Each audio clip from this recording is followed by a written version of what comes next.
Ενότητα 10η, ο Μικηναϊκός πολιτισμός. Κεφάλαιο δεύτερο, οι Αχαιοί πήγαν στην Κύπρο. Είμαστε στην τελευταία ενότητα του βιβλίου και μελετάμε το Μικηναϊκό πολιτισμό. Ο πολιτισμός αυτός εμφανίστηκε μετά από την καταστροφή του Μινωικού πολιτισμού, όπως είδαμε και στα προηγούμενα μαθήματα, που επήλθε από την έκρηξη του ηφαιστείου της Θύρας. Ήρθε λοιπόν μετά να τον διαδεχτεί ο Μικηναϊκός πολιτισμός. Είδαμε σε ποια σημεία διαδόθηκε και πώς επεκτάθηκε ο Μικηναϊκός πολιτισμός σε όλη τη Μεσόγειο και σημαντικές άλλες περιοχές, και σε αυτό το κεφάλαιο θα δούμε πώς οι Αχαιοί πήγαν στην Κύπρο. Χαλκός από την Κύπρο. Για πολλά χρόνια οι Μικηναίοι έμποροι ταξίδευαν στην Κύπρο και έπαιρναν από εκεί χαλκό. Το πολύτιμο αυτό μέταλλο υπήρχε άφθονο στο νησί. Ο λόγος λοιπόν που οδήγησε τους Αχαιούς να πάνε στην Κύπρο ήταν ο χαλκός. Επειδή το μέταλλο αυτό υπήρχε σε αυθονία στο νησί, πήγαιναν για να πάρουν χαλκό και να τον χρησιμοποιούν στην κατασκευή των όπλων και των άλλων αντικειμένων τα οποία έφτιαχναν. Το κίνητρο λοιπόν για να πάνε στην Κύπρο, να εγκατασταθούν και να μείνουν εκεί, ήταν τα πλούσια μεταλλεύματα χαλκού. Έγκομη και Κίτιο, οι σπουδαίες πόλεις. Αργότερα πολλοί από αυτούς εγκαταστάθηκαν μόνιμα εκεί. Έφτιαξαν αρκετές πόλεις και γύρω τους έκτισαν ψηλά τείχη. Οι πιο σπουδαίες πόλεις ήταν η Έγκομη και το Κίτιο. Πολλοί Μικηναίοι τεχνίτες, αγκιοπλάστες και χαλκουργοί πήγαν στην Κύπρο, έφτιαξαν εργαστήρια και εργάζονταν εκεί. Μαζί με τις οικογένειές τους έφεραν στην Κύπρο και τη θρησκεία τους και τις συνήθειες της ζωής τους. Από αυτούς έμαθαν οι Κύπροι και την ελληνική γλώσσα που τη μιλούν μέχρι σήμερα. Στην αρχή λοιπόν οι Μικηναίοι πηγαινοέρχονταν και μετέφεραν από την Κύπρο τον χαλκό στην Ελλάδα. Μετά όμως, επειδή έπρεπε να διευκολύνουν κάπως τη ζωή τους, εγκαταστάθηκαν μόνιμα εκεί για να εργαστούν. Έφτιαξαν λοιπόν πόλεις, οι οποίες ήταν, η πιο σπουδαία ήταν η Έγκομη και το Κίτιο, πόλεις που οι οικισμοί ακόμα αυτοί υπάρχουν και σήμερα, και έμειναν σε αυτές τις πόλεις, έκτισαν γύρω γύρω ψηλά τείχη για να προστατεύονται από τους εχθρούς τους και άρχισαν να εργάζονται εκεί. Έφτιαξαν λοιπόν ελληνικές πόλεις στην Κύπρο. Εργαστήρια, εργαζόντουσαν εκεί μαζί με τις οικογένειές τους και έφεραν στην Κύπρο και τη θρησκεία τους και τις συνήθειές τους, τον πολιτισμό τους και τη γλώσσα τους. Έτσι λοιπόν οι Κύπροι έμαθαν την ελληνική γλώσσα από τους Μινωίτες που πήγαν εκεί και εγκαταστάθηκαν για να δουλέψουν στα εργαστήρια τα οποία έφτιαχναν για να δουλεύουν το χαλκό. Αγκιοπλάστες και χαλκουργοί ήταν κυρίως αυτοί που έφτιαχναν αγκία και αυτοί που δούλευαν το χαλκό. Δύο σπουδαίες λοιπόν πόλεις, την Έγκομη και το Κίτιο, και εκεί πέρα φέραν τις συνήθειές τους και τη γλώσσα τους. Και έτσι η Κύπρος κατά αυτόν τον τρόπο έγινε από εκείνα τα χρόνια τα παλιά ελληνική.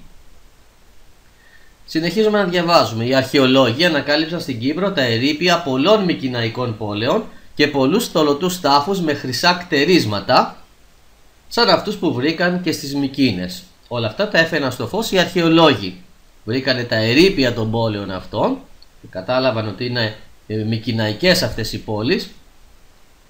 Βρήκαν θολωτούς τάφους με χρυσά κτερίσματα, αντικείμενα μέσα στους τάφους, τα οποία ανήκανε στο νεκρό και ήταν χρυσά, και τα ερείπια των σπιτιών αυτών και οι θολωτοί τάφοι ήταν όμοια με αυτά των Μικηνών. Έτσι λοιπόν κατάλαβαν ότι εκεί πέρα είχε εισχωρήσει στην Κύπρο ο Μικηναϊκός πολιτισμός από τα πολύ παλιά αυτά χρόνια. Κατάλαβαν δηλαδή με λίγα λόγια ότι οι Αχαιοί πήγαν και στην Κύπρο, εγκαταστάθηκαν και έκαναν από τα χρόνια αυτά την Κύπρο ελληνική.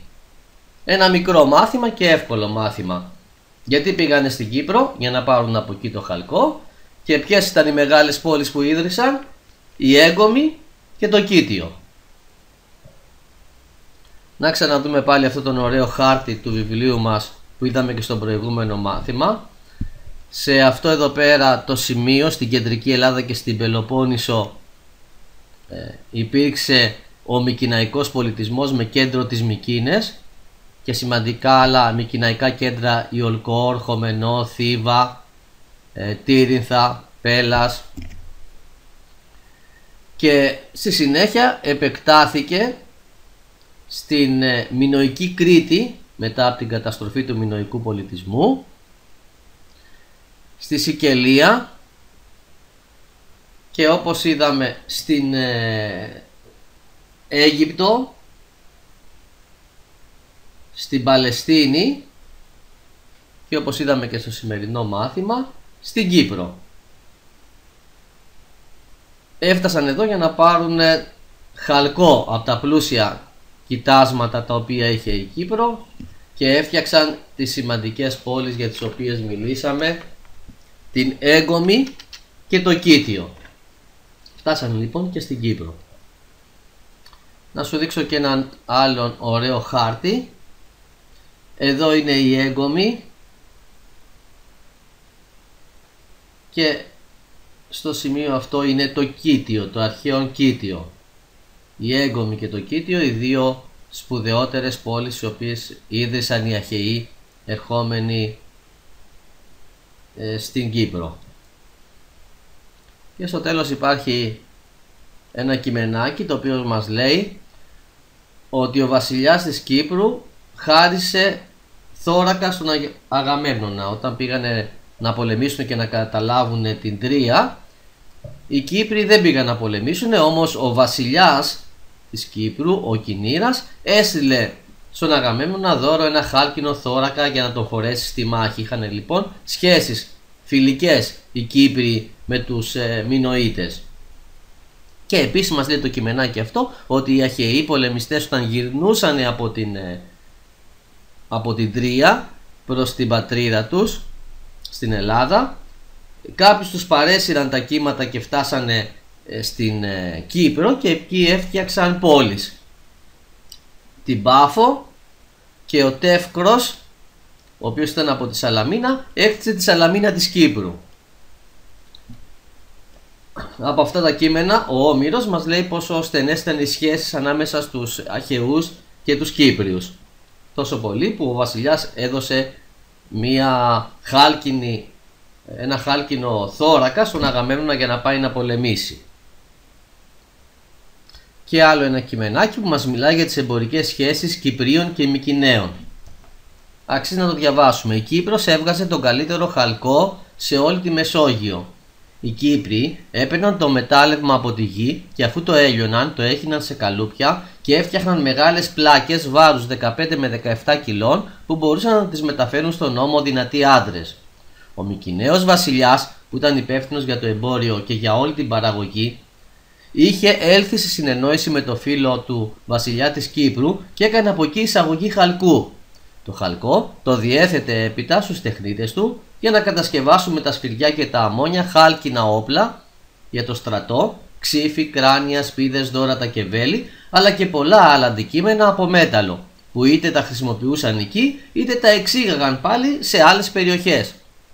Επειδή την εποχή εκείνη δεν είχε ακόμα ανακαλυφθεί το νόμισμα και το εμπόριο γινόταν με ανταλλαγές προϊόντων, για το χαλκό που έπαιρναν οι Μικηναίοι πρόσφεραν αρωματικά λάδια στους Κύπριους.